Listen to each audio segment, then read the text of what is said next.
Сәлем кызлар, малалар. Сез әкият тыңларга әзерме? Бүген мин сезгә Каз һәм Аккош бәбкәләре турында әкият сөйләячәкмен.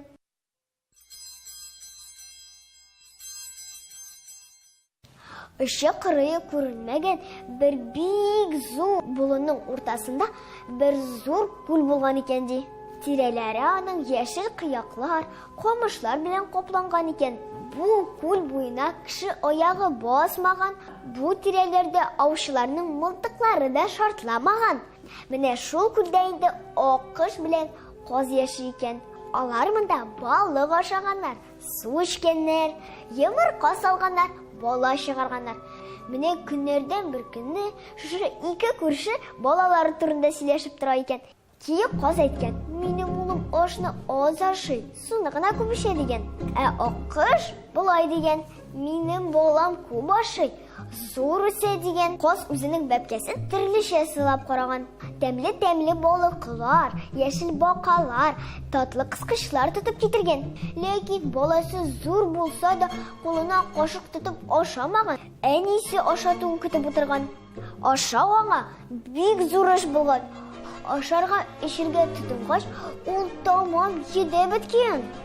Аккошның баласы кыстатып та тормаган. Кашыкны үзе тотып, азыкны тәмле иттереп кат-кат чәйни икән. Вакытында йокларга ята, вакытында саф һавага чыга икән. Шуңа күрә алма шикелле кызарып үсә икән.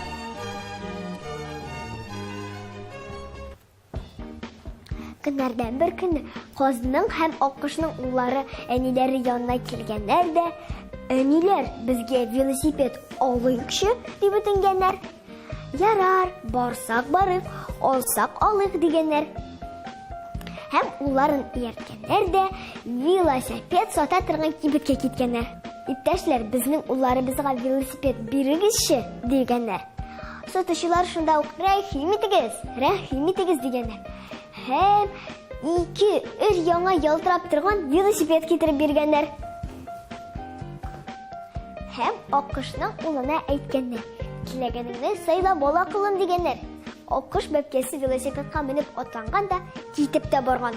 Аңа карап сатучылар: "Менә егет икән бу малай, вакытында ашый, вакытында йоклый, вакытында саф һавада йөри ахры" дигәннәр.